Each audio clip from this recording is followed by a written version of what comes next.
Welcome to Look North, our top story tonight.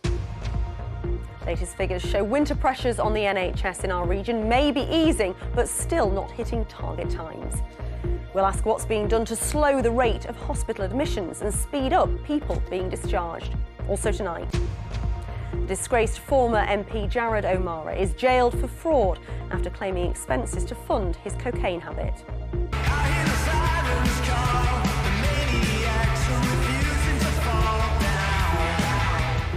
Catch up with South Yorkshire band the Sherlocks as they urge fans to buy vinyl rather than stream their new single. This will put a smile on anyone's face, welcoming spring with new life. How you can watch lambs as they're born in Barnsley. A bit of a change tomorrow, there'll be much more cloud around, but what about the weekend and perhaps as far as half term next week? Join me for the very latest forecast.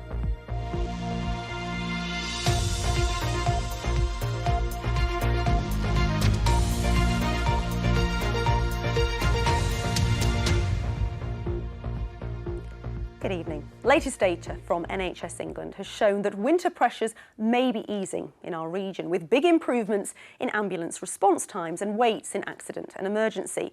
However, key targets still aren't being met. The target for Category 2 calls, which include heart attacks and strokes, is an average of 18 minutes. Last month, the figure for Yorkshire Ambulance Service was just over 25 minutes, but that compares to 1 hour and 18 minutes in December. A&E departments across the region have also seen a slight improvement compared to the previous month. The government say 95% of patients should be dealt within 4 hours. Last month, that figure was 62% at the major A&E departments in our region that publish waiting time data. But in December, only 51% of patients were seen within the target time.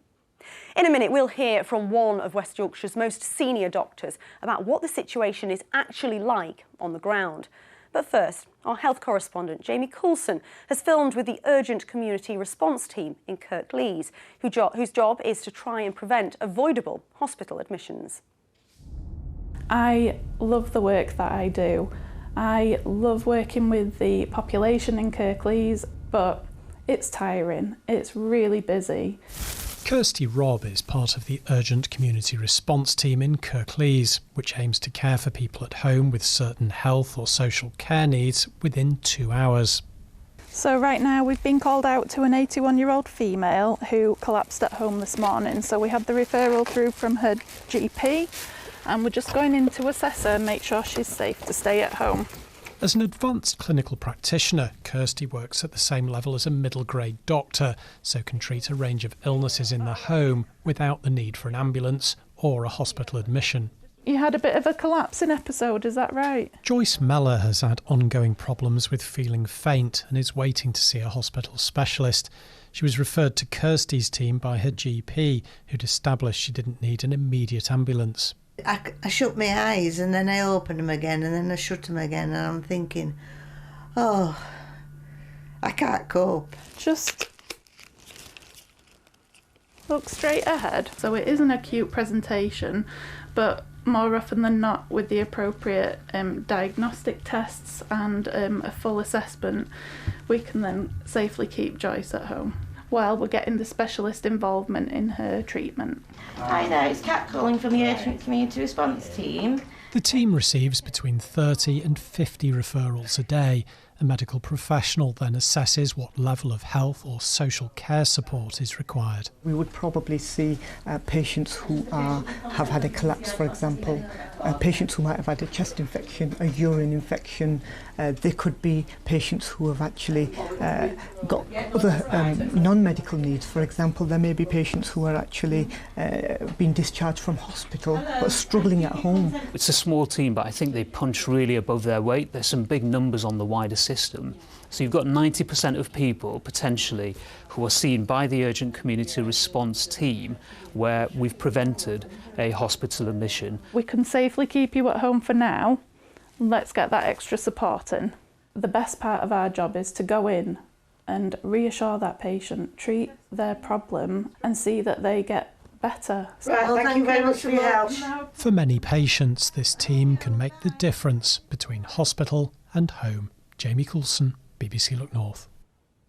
Earlier, I spoke to Dr. James Thomas, the Medical Director for West Yorkshire Integrated Care Board, and I began by asking if any improvements were being felt on the ground. I think what these figures show is that our staff are working really hard. They are working flat out, and it's really important we recognise that, and I think that reflects in those figures that we've seen today. But targets are still not being met, are they? No, the targets are not being met, but what is important is that we are improving. We're not only improving in terms of those targets with urgent emergency care, we're also seeing that with our elective care. Is this simply a case that there's too many people being admitted and not enough people being discharged? No, it's multifactorial, really. It's not about kind of one area being the problem. It's about that flow of patients, but it's also about making sure that actually when people get the right care at the right time, and no one wants to stay in hospital any longer than they have to, and we get out of hospital, but we have the right care package and the right care around us at home, because that's where we all want to be. We often hear that people aren't accessing primary care in a straightforward way. Is that where the problem is? What are you doing to address that? General practice is providing more appointments and consultations with people than pre-pandemic, whilst people focus in on sometimes not being able to get access to general practice. And I completely understand that. I see that myself as a GP there, but actually we're providing more consultations now than we did pre-COVID there. We're doing that in different ways. We've also got different people, different professions that work in general practice, where it's more appropriate to see the pharmacist or more appropriate to see an advanced nurse practitioner and be able to get the appropriate treatment. As we start to come out of winter, is there any light at the end of the tunnel, do you think? We always have to have hope, and there definitely is hope there in terms of light at the end of the tunnel.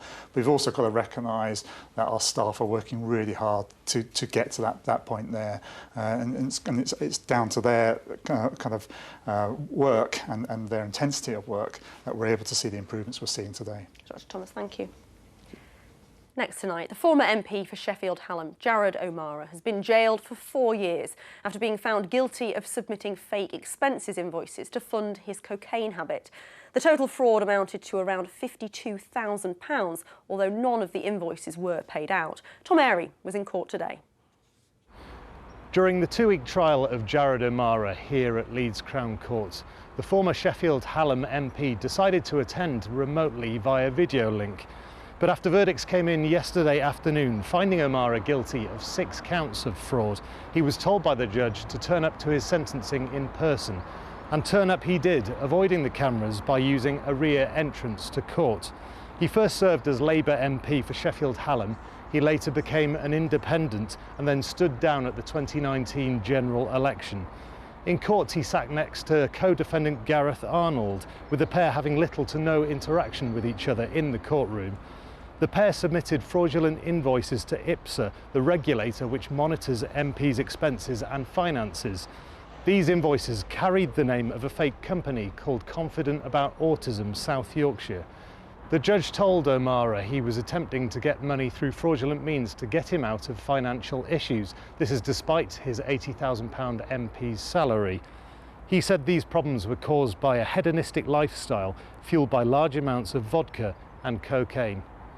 O'Mara was jailed for 4 years here at Leeds Crown Court, with Gareth Arnold's 15-month prison sentence suspended for 2 years. Tom Airy, BBC Look North. With each day, the numbers rise relentlessly. Nearly 20,000 people are now known to have died in Turkey and Syria in this week's earthquakes. Well, for one man from York, it's been an anxious few days. Today, though, Özkan Yildirim at last made contact with his family in Turkey, who live in one of the worst-hit areas. Phil Connell reports. It's the phone call Özkan Yildirim has hoped and prayed for. From his home in York this morning, news at last that his mother, brother and sister have all survived the earthquakes in Turkey. It has, though, been a lucky escape. Their homes have been demolished and all their possessions have been lost. It's very emotional. I'm just hardly stand not to cry, to be honest. She's saying people loot into the shops because there is no food, no drink, so not enough help getting there. For Özkan's wider family, though, sadly, the news hasn't been as good. It's now confirmed 3 of his cousins have died, their bodies still trapped in buildings too dangerous to enter. Literally, the first floor just collapsed and then the whole property just landed on you. There is still some more people in there, screaming and shouting, waiting to get help. In York, meanwhile, Ozcan and his wife Laura have now launched a GoFundMe page. They've already raised more than £2,000 with the aim of driving medical supplies, clothes and blankets to the affected areas themselves. As a country, we have so much to give because we are in that fortunate situation that I feel like in times like this we just need to help as much as we can. The conditions are very poorly. They needed more help, more than that. They need everything right now as soon as possible. The help needs to reach them. Ozcan says he now wants to bring his mum to live with him in York, separated at this difficult time, though today, through technology, contact has at least been established. Phil Connell, BBC Look North, York. Physiotherapists have been on strike in Leeds and Sheffield today. What do we want? When do we want it? They were striking at Leeds General Infirmary as well as both the Royal Hallamshire and the Northern General Hospital in Sheffield. It's the second time NHS physio staff have been on strike over an ongoing pay dispute. The government say the union's pay demands are unaffordable. Now, it's hard to believe, but it's 3 years since Storm Ciara flooded parts of Calderdale. Mythen Royd was badly hit, with homes and businesses overcome with water. Now there's a new campaign to raise awareness of how residents can protect themselves from future flooding. Jacob Tomlinson made this report. It was chaos. People were just trying to make sure that they were safe.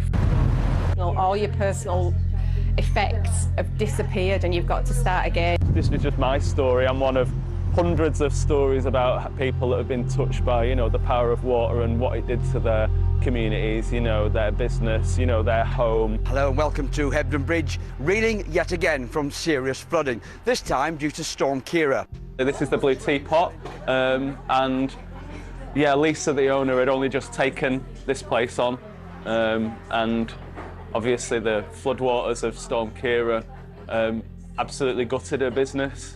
So I was lifting chairs on tops of tables and then noticed that the water had started to come underneath the door. My friend who I worked with was ringing me and saying, right, you need to leave, you need to leave, you need to leave. And I was saying, I'll just do this. And she was like, no, you definitely need to leave now. And it was when I looked and thought, right, I can't get out as I would ordinarily do, that's when panic set in. The counter is now on wheels. It wasn't previously, so that's now on wheels so that we can move it out of the way and we can get all our expensive catering equipment out. The benches around the corners of the room are all now brickwork so that we can just wash them down. It's a granite floor and it's set like a wet room, so it slopes towards all the doors. I feel a little bit more reassured that we've made the changes, but it still does worry me. The lasting memory that I've got that has stuck with me, that I'm sure is probably trauma related, is the sound of brushes brushing against the floor in here, the floor outside. And even now, when I'm brushing up in here, I still get kind of goosebumps with the sound of the brushes. This street here, I think, highlights how frantic people were. One chap who was so concerned about his young daughter, who I think was about 4 at the time, smashed open the window and was passing his daughter out to us. So we've started a new campaign, Be Flood Aware, obviously 3 years since Storm Ciara and the effects of that. And that's about being flood prepared, about being aware of what you need to do in your house. Make sure you have fresh water available, thinking about being able to move your family, pets upstairs, really keeping an eye on those weather warnings and making sure you've got portable batteries charged. I think it's really important for people to understand what they can do. On to football now, and managerless Leeds came close to beating Manchester United at Old Trafford last night.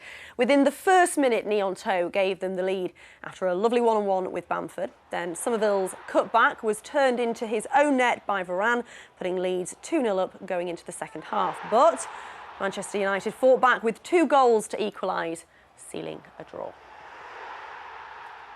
Sheffield United are marking the 75th anniversary of the NHS with a special addition to the players' shirts.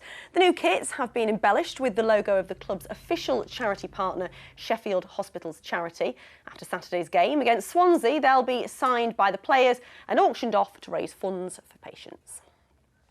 Leeds cyclist Katie Marchant has won silver on the opening day of the UEC European Track Championship in Switzerland. It was Katie's first international competition back after having a baby last year.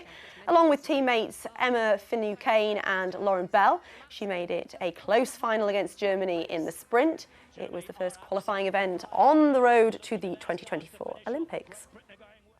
Now, they've played Reading and Leeds festivals. They've supported rock giants, the Kings of Leon, but South Yorkshire band, the Sherlocks, believe this could be their year.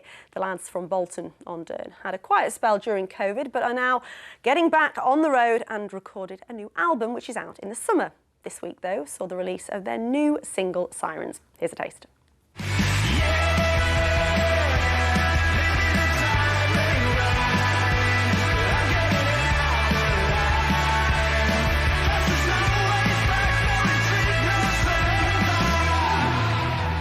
It's so nice to have you all here. We heard a bit of the single there. Tell me a bit about it. Yeah, it's his first one back. It's off his 4th album called People Like Me and You, which is out 11th for August. And yeah, we basically wanted to come back with a banger. And as soon as we started, even in early stage, as soon as like Brandon starts the recording process with his drums, as soon as he got them down, we all just sort of looked at each other and just went, this has got to be the first one back. So it were a no-brainer for us, really. How difficult is it to be a success these days? Very difficult, I think. Yeah.